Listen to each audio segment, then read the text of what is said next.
السلام عليكم. بعيدا عن السياسة، خلونا في الرياضة. السياسة وجع رأس. كان في لاعب اسمه ماغواير، هذا اللاعب إنجليزي، كان يلعب مع نادي بسيط جدا. الميزة الوحيدة في هذا اللاعب أنه كان يرجم بجسمه فوق الخصم، يردع هذا ويتهبش هذا ويشوط الملعب كامل. وبالصدفة من مباراة لمباراة كان فريقه يفوز، إلى يوم شافه مدرب مانشستر يونايتد قال له ايش رأيك تلعب معانا؟ نوقع عقد والعب معانا، بتكون قلب الدفاع. الأستاذ ماغواير فرح، جاء وانضم إلى الفريق. بدأ المباراة الأولى أمور ماشية، المباراة الثانية تمام. من المباراة اللي بعدها بدأ الغالي ماغواير تغير، رجع يلعب عكس. فجأة في نص الهجمة يقوم يقفز فوق صاحبه زميله، واحيانا يعرقل واحد من نفس فريقه. احيانا كان يصنع فرص للخصم مجانيه، واحيانا كان يفسد هجمات لفريقه محققه. وصل الى درجه ان كان الخصم يجلس 90 دقيقه يشتي يهدف ما يقدرش. يجي الغالي ماغواير بكل تواضع وبكل ترحاب يقدم لهم خدمه جليله ويخليهم يسجلوا.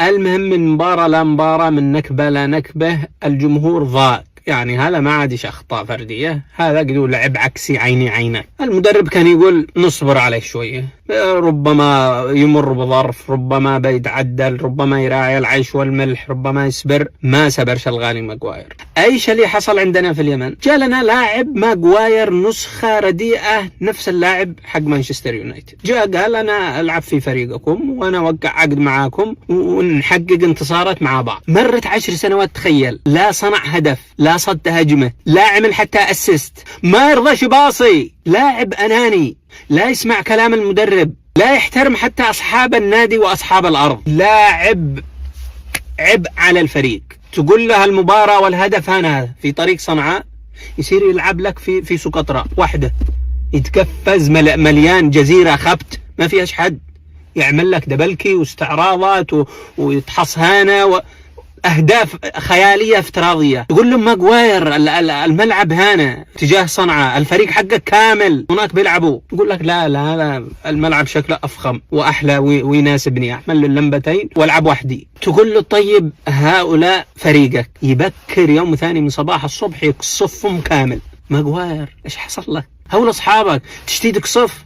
تعال، هؤلاء عدونا في هذا الاتجاه، اقصف، اضرب، اغلبهم، عيقهم، افعل اي شيء انت بتساعدنا. يبكر يوم ثاني من فجر الباري يعمل لهم بلنتي مجانا عشان يفوزوا. يا غالي يا ماغواير، ضيعت الفرص، خربت الملعب، كسرت اصحابك، اعكت فريقك، استنزفت زملائك. انت معنا ولا ضدنا؟ افسدت كل الخطط، اصبحت عبء علينا. الامارات طلبت عن طريق اشقاء عرب، قالت بانه فلتقم القوات اليمنيه ببرنيوم وانها مستعده للمساعده. تقوم تمنح فرصه اخيره يا ماغواير. معانا مباراه حاسمه، مباراه نهائيه نحو العاصمه، نشتي نقطب الامور، نفوز، خلاص نكمل الامور، نمشي، نحقق انتصار الذي جينا من اجله. يقفز فجاه حضرموت والمهره، يصير يلعبها وحده.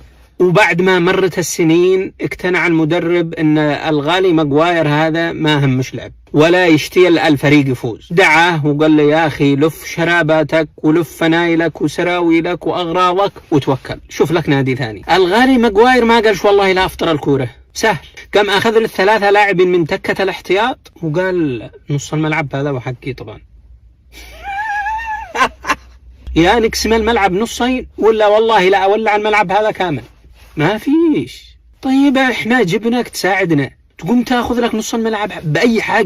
قال والله ما في أي حل، يا نقسم الملعب نصين ولا يولع الملعب منفي. أنا مش خسران حاجة أصلا، الأرض هذا مش أرضي واللاعبين هؤلاء غير تابعين معي. والآن الكل حانبوا معه، المدرب حانب والفريق كله حانب معه والمشجعين وأصحاب الأرض والداعمين كلهم بيدوروا عن مخرج من هذا اللاعب الكارثي. يا أخي ما عندك شيء تلعب معنا، خلاص شل أغراضك وتوكل بس. ومن هنا أوجه رسالة للأستاذ ماغواير. شوف، اليمنيين بطبعهم لا ينكروا المعروف ولا يجحدوا ويحتفظوا بالمعروف جيل بعد جيل. وسأل أهل الكويت كم مدرسة وكم طريق وكم مستشفى لا زال اليمنيين يتذكرهم إلى اليوم. بالنسبة للشهداء الذي سقطوا في اليمن، فهذا دين في رقاب اليمني. وبالنسبة للدماء التي سقطت بسببكم فهذا لن ينساها اليمنيون أبدا، والمشاهد محفوظة. بالنسبة للخسائر المادية اللي خسرتها في اليمن، أنا متكفل عن الشعب اليمني بدفع كل ما خسرته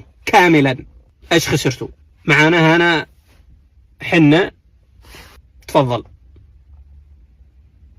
تشوفني ايه، هذا حنة وكالة درجة أولى، وجرب في عيدروس، إذا ابتعدت رجعه. ايش باقي؟ معانا هنا نكش، وهذا النكش جرب من أفضل الأنواع، جرب في ظهر هاني بن بريك، إذا ابتعد في أقل من شهر يعني إنه في ظهر مشكلة. طيب ايش باقي معكم؟ أسنان شلاء، اقلعوه هو عندكم، اقلع أسنانك كامل، رجع لنا الوكالة كيف ما كانت أسنانها الأولى، قابلين به. باقي شيء؟ الرنج.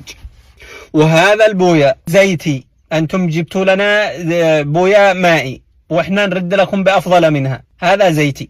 وباقي في الشنطة 8 سطور، هذا حق يعني ما نزعلش من بعض، أهم شيء نتصافى. باقي شيء؟ المدرعات خذوهن ولا تخلوا لنا شيء، خلونا نتقاتل احنا والحوثيين بحجار، نتراجم إلى يوم يبعثون لما نخرج لا طريق. ويأتي السؤال بعد ما يغادر اللاعب ماغواير إن شاء الله من الملعب، هل نثق كيمنيين في السعودية؟ الإجابة نعم. رغم كل هذه السنين والتوهان وضياع البوصلة والحالة الذي وصلنا إليه كيمنيين، لا زال اليمنيون يثقون أن المملكة العربية السعودية يقدموا شيء ولن يخذلوهم. والسبب؟ أول شيء السعوديين مصيرهم مرتبط بمصيرنا، ما آذانا يؤذيهم، إذا وصل الأمن لا عندنا يوصل الأمن لا عندهم، لأننا في الأخير جيران. يعني تخيل أنت جارك مقابلك في نفس المبنى أو العمارة، إذا في إزعاج بتسمعوها الاثنين، تنزعجوا الاثنين، إذا الجو هادئ بتناموا بروقان الاثنين، إذا في ريحة كريهة بتتأذوا الاثنين، لأنكم جيران في الأخير. فمصيركم ما أصابك يصيبه، وأنا أتوقع أن السعوديين سيكملوا ما بدأوا به، واليمنيين سيحتفظوا بهذا المعروف إلى الأبد.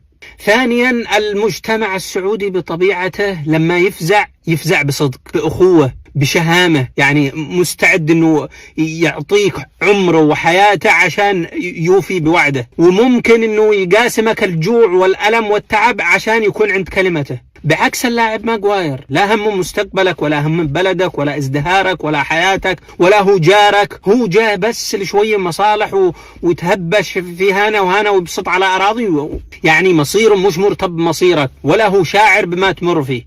وأخيرا رسالة للشرعية، ولا بعدين بنتفاهم بيننا.